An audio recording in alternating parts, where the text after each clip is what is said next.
हे guys, welcome back once again. दोस्तों, आज की कहानी जो एक्सप्लेन करने जा रहे हैं उसका नाम है द लेज।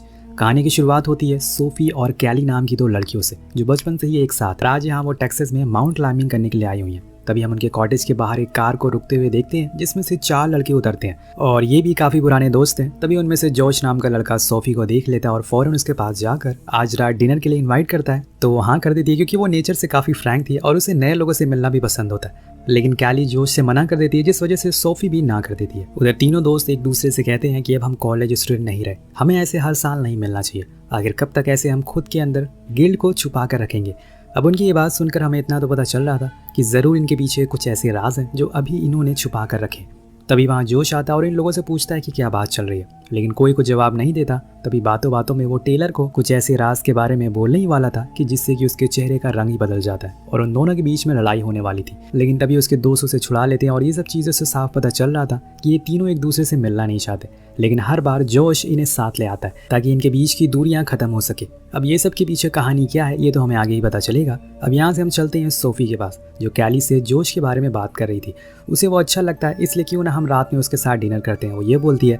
लेकिन वो ऐसे अनजान लोगों के साथ हैंग आउट करना नहीं चाहती, पर सोफी के बार बार कहने पर वो मान जाती है। कुछ समय के बाद अंधेरा हो जाता है और सभी लोग डिनर के बाद एक साथ बैठे होते हैं। सभी एक दूसरे के प्लान के बारे में पूछते हैं तो कैली बताती है कि कल हम लोग उस पहाड़ पर चलने वाले हैं बिना ट्रेल की मदद से। अब ये सुनकर टेलर हैरान हो जाता है क्योंकि उस पहाड़ की लंबाई 10,000 फीट से भी ज़्यादा है, लेकिन वो इनकी हिम्मत को सलाम करता है। इसके बाद सभी अपनी अपनी कहानियों के बारे में बातें करने लगते हैं, लेकिन कैली की बारी आने पर वो उठकर चली जाती है क्योंकि वो किसी से भी अपने पास्ट को शेयर नहीं करना चाहती थी। लेकिन जाते जाते जोश उसका हाथ पकड़ लेता और यहाँ में वो कैसा इंसान ये पता चलता था। अब कैली उसका हाथ झटक कर वहाँ से चली जाती है। वो चुपचाप कॉटेज में जाकर रुक जाती है और अपने बॉयफ्रेंड लूका की वीडियोस देखना शुरू कर देती है, जिससे हम समझ पाते हैं कि वो उसे मिस कर रही है। उसकी वजह से कैली आज यहाँ पर आई है क्योंकि उसने ही इसके अंदर ये जज्बा डाला है और इसे सिखाया था कि कैसे इतने बड़े पहाड़ को बिना किसी सपोर्ट के चला जाता है। उधर दूसरी तरफ सोफी और सभी लोग चिल कर रहे थे, लेकिन बीच में चीज़ें बदलना शुरू हो जाती है। जैसे कि जोश सोफी के करीब आने की कोशिश करने लगता है, लेकिन ये बात उन तीनों को पसंद नहीं आती।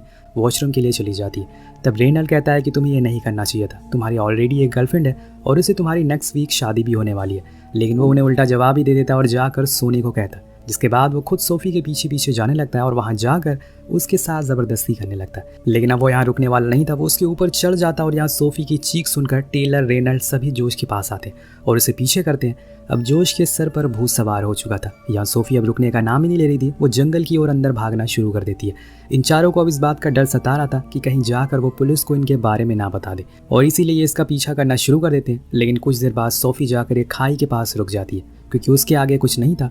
तब टेलर आकर उसे शांत कराता है, लेकिन वो उसके हाथों को बाइट कर लेती है और उसकी चीख सुनकर कैली की नींद खुल जाती है। उसके दांतों पर एक पंच मारता है, लेकिन इसमें उसका पैर फिसल जाता है और वो जाकर एक खाई में गिर जाती है। यानी कि यहाँ पर सोफी की हालत और ज़्यादा बुरी हो गई है और ये एक बुरा संकेत है इन चारों के लिए।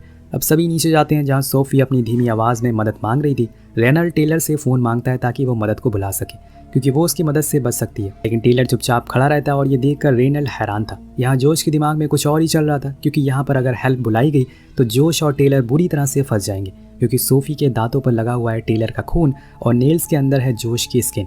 अगर इसका राज खुला तो ये चारों ही फंसेंगे, इसलिए वो कहता है कि हमें इस लड़की को यहीं ख़त्म करना होगा ताकि सबको यही लगे कि ये पहाड़ से गिरकर मर गई।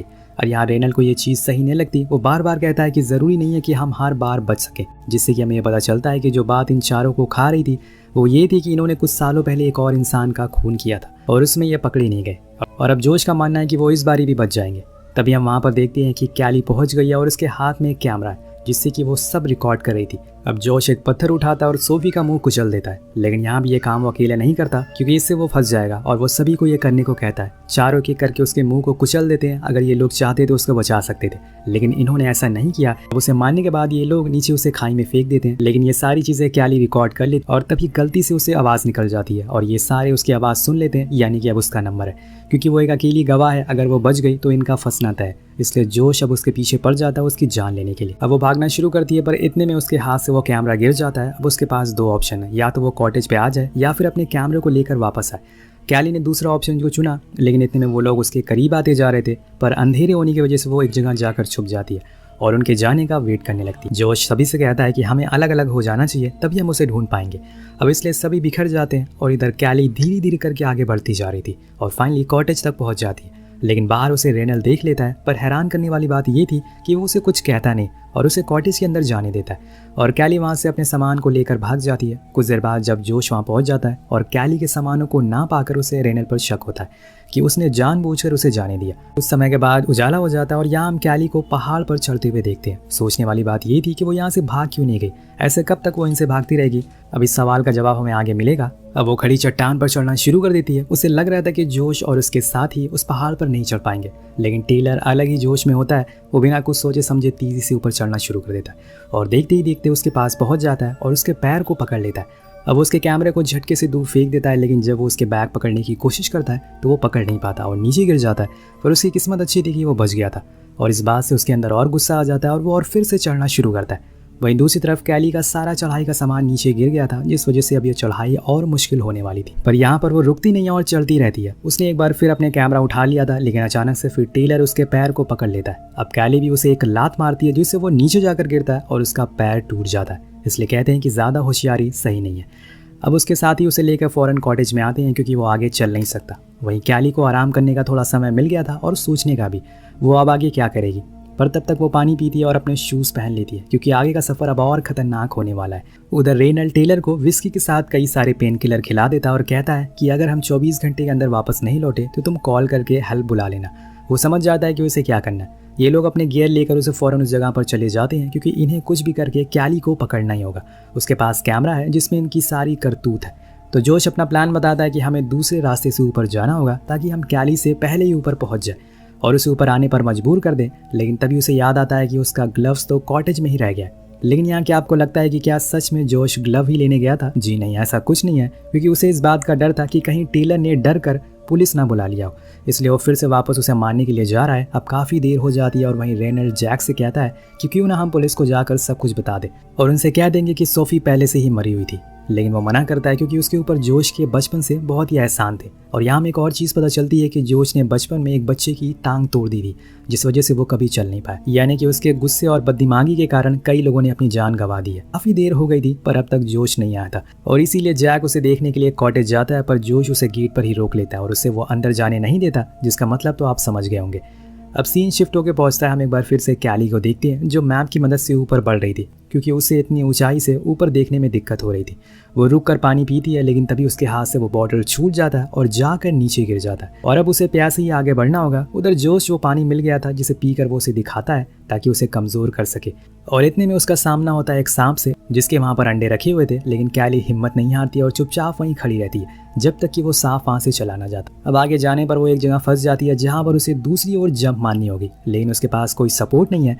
अगर उसका बैलेंस बिगड़ा तो वो सीधा नीचे जाकर गिरेगी। तभी उसे लूका की सिखाई हुई ट्रेनिंग याद आती है और वो एक छोटी सी रस्सी से हुक को दूसरी ओर अटका देती है और अपनी तरफ वाले हुक को पकड़कर वो बड़ी आसानी से दूसरी ओर चली जाती है। अब यहाँ कुछ देर चढ़ाई करने के बाद कैली को एक पुराना टेंट मिलता है जो पहले किसी क्लाइंबर का हो सकता है। उसके रात बिताने का तो इंतजाम हो गया था, उसमें कुछ पानी की बोतल भी मिलती और इसमें उसे कुछ पानी भी मिलता है जिसे पीकर वो थोड़ी राहत महसूस करती है। लेकिन उधर वो तीनों पूरी जान लगाकर चल रहे थे और फाइनली वो ऊपर पहुंच जाते हैं और अब वो कैली से भी ऊपर थे। वो उनसे जस्ट नीचे, यानी कि उसकी मुसीबत अब और बढ़ गई है। वो ना तो नीचे जा सकती है और ना ही ऊपर। ये बात जोश को अच्छे से पता था, इसलिए वो एक रस्सी नीचे फेंकता है और कैमरे के बदले मदद का ऑफर रखता है, लेकिन वो मना कर देती है और एक नोट उसे लिख कर देती है जिससे वो और ज़्यादा गुस्से में आ जाता है और वो बिना कैली के नहीं जाने वाला था। वही टेंट लगाने को कहता है। अब उसके पास तो सभी इंतजाम थे, लेकिन नीचे कैली के पास एक फटा हुआ टेंट था जो बस एक क्लिफ के सहारे ही टिका हुआ था।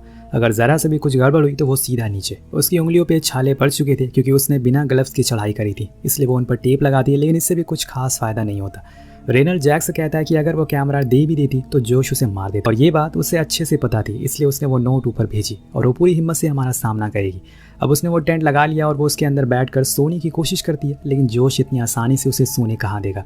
वो उसके फ़ोन में देखता है कि जिससे उसे पता चलता है कि वो यहाँ पर अपने बॉयफ्रेंड लूका के लिए आई है, जिसकी ऐसे ही क्लाइंबिंग करते हुए मौत हो गई थी। इसलिए वो उसे लूका के नाम पर परेशान करने लगता है और उसे खाना दिखाते हुए टीज करता है। तभी वो कुछ नहीं कहती, इसलिए वो उसके टेंट पर एक बैग से हमला करने लगता है, जिससे वो अचानक से उठ जाती है क्योंकि पूरा टेंट हिल रहा था। कुछ ही देर बाद वो टेंट टेढ़ा हो जाता है, जिसकी वजह से वो उस बैग पर लटक जाती है और ये देखकर जोश रस्सी को काट देता है। लेकिन कैली की हिम्मत की दाद देनी पड़ेगी। वो फिर से जाकर उस क्लिफ पर लटक जाती है और जब तक सब कुछ शांत नहीं हो जाता और फिर जाकर टेंट में बैठ जाती है। लेकिन तभी वो देखती है कि कोई उसके टेंट को चीर रहा है और ये कोई और नहीं बल्कि जैक ही था जो कि नीचे आ चुका था। वो उसके टेंट को गिराने की कोशिश कर रहा था। अब वो उसे लात मारना शुरू कर देती है, जिससे वो नीचे जाकर लटक जाता है और उसके पैर पर चाकू घुसा देती है। उसकी चीख सुनकर जोश रस्सी को ऊपर खींचना शुरू करता है, जिसमें कैली भी ऊपर आने लगती है, लेकिन वो रस्सी को काट देती है, जिससे कि वो नीचे आकर फिर से क्लिफ पर अटक चुकी थी। पर इसी चक्कर में जोश के हाथ लग जाती है उसकी रिंग जो लूका ने उसे दी थी। अब ऊपर जैक की हालत खराब हो रही थी, इसलिए वो कहता है कि हमें अब नीचे जाना चाहिए। उसकी बात से रेनॉल्ड भी सहमत था, इसलिए जोश मान जाता और कहता है कि ठीक है, कल सुबह मैं अपनी गर्लफ्रेंड को कॉल कर दूंगा, फिर हम नीचे चले जाएंगे।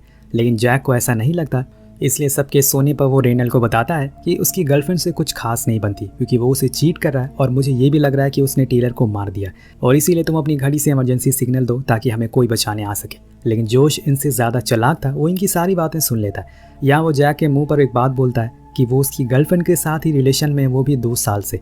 अब ये सुनकर जैक पूरी तरह से टूट जाता और उसके मन में अब गुस्सा भर चुका था। इसका बदला वो लेकर रहेगा, लेकिन वो कुछ कर नहीं पाता क्योंकि अभी उनका सारा फोकस कैली पर है, जो नीचे अकेली बैठी हुई है। इसलिए जोश अब उसे पैसों का लालच देता है, पर वो कुछ नहीं बोलती, जिससे सभी सो जाते हैं। कुछ देर बाद जब जैक वॉशरूम के लिए उठता है तो जोश उसके सर पर वार करके नीचे गिरा देता है। वो जानता था कि आगे जाकर वो उसे धोखा देगा और ये कैली देख लेती है, जिससे वो और ज़्यादा डर जाती है। कुछ समय के बाद रेनल की जब आँख खुलती है तो वो जैक के बारे में पूछता है। वो कहता है कि वो नीचे मदद के लिए गया है। उसे यकीन नहीं था, इसलिए अब काफ़ी देर बीतने के बाद वो कहता है कि मैं खुद नीचे जाकर कैली से बात करूंगा। लेकिन जब वो नीचे जाता है तो कैली उसे जैक के बारे में बता देती है और ये जानकर उसके होश उड़ जाते हैं। लेकिन यहाँ कैली उसे एक प्लान बताती है कि मैं तुम्हें कैमरा दूंगी, फिर चिल्लाऊंगी, जिससे कि जोश को लगेगा कि मैं मर गई।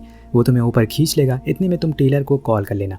वेल, प्लान के हिसाब से ऐसा ही होता है, लेकिन ऊपर जाने में जोश देखता है कि उस कैमरे में मेमोरी तो है ही नहीं। और उधर जब रेनल कॉल करता है तो टेलर का फ़ोन जोश के पॉकेट में बजता है, जिससे कि उसे यकीन हो जाता है कि उसने जैक को मार दिया।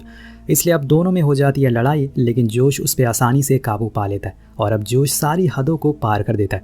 वो उसके ऊपर तेल डालकर आग लगा देता है और नीचे सीधा फेंक देता है, यानी कि एक-एक करके उसने अपने तीनों दोस्तों को मौत के घाट उतार दिया। वही नीचे कैली अब परेशान हो रही थी, उसे उसको समझ नहीं आ रहा था कि वो क्या करे। एक पल को तो वो खुदकशी का भी सोचती है, लेकिन फिर उसे लूका याद आ जाता है और वो दिन भी जब वो उसे लेकर यहाँ पर आया था। लेकिन जैसे ही वो उसे प्रपोज करने वाला होता है, उसी समय उसका पैर फिसल जाता है और वो अपनी जान से हाथ धो बैठता है। और इसीलिए वो आज के दिन यहाँ आई है उसे श्रद्धांजलि देने के लिए, लेकिन उसे अभी भी राहत नहीं मिलती। यहाँ जोश अब अपना आखिरी फैसला करता है। वो रस्सी से नीचे आता है और कैली को मारने के लिए, इसलिए कैली भी तैयार हो जाती है। लेकिन तभी उसे वही सांप दिख जाता है। उधर जोश अब कैली के ऊपर वार करना शुरू करता है, जिसमें उसके पैर पर एक कट लग जाता है, पर इससे कुछ फ़ायदा नहीं था। इसलिए आखिर में जोश कहता है कि मैं तुम्हें रिंग दे रहा हूँ, तुम मुझे वो मेमोरी दे दो। वो मान जाती है और उसे एक होल दिखाकर कहती है कि वो मेमोरी वहाँ पर रखी है। जैसे ही वो उसे होल में हाथ डालता है, वो सांप उसे डस लेता है, जिससे कि वो और गुस्से में आ जाता है। अब वो कैली के ऊपर पागलों की तरह वार कर रहा था, लेकिन वो होशियारी दिखाती है और उसकी रस्सी को काट देती है। जिसके बाद होना क्या था, जोश अब लाचार की तरह लटक चुका था। अब वो कैली से खुद की जान की भीख मांगता है, लेकिन इतना सब कुछ होने के बाद वो उसकी मदद नहीं करेगी और उसे वो रिंग छीन लेती है। थोड़ी देर होने के बाद उसका हाथ छूट जाता है और जोश भी अपने दोस्तों के पास पहुंच जाता है, यानी कि सीधा ऊपर। हम देखते हैं कि थोड़े समय के बाद सूरज निकलता है और कैली फिर से ऊपर चलती है और फाइनली ऊपर टॉप पर पहुंचकर वो लूका को याद करती है और उसके सपने को पूरा करती है, जिसके साथ ही ये कहानी खत्म हो जाती है। तो आपको कहानी कैसी लगी नीचे कॉमेंट करके जरूर बताएगा। मिलते हैं अगली वीडियो में। Peace out.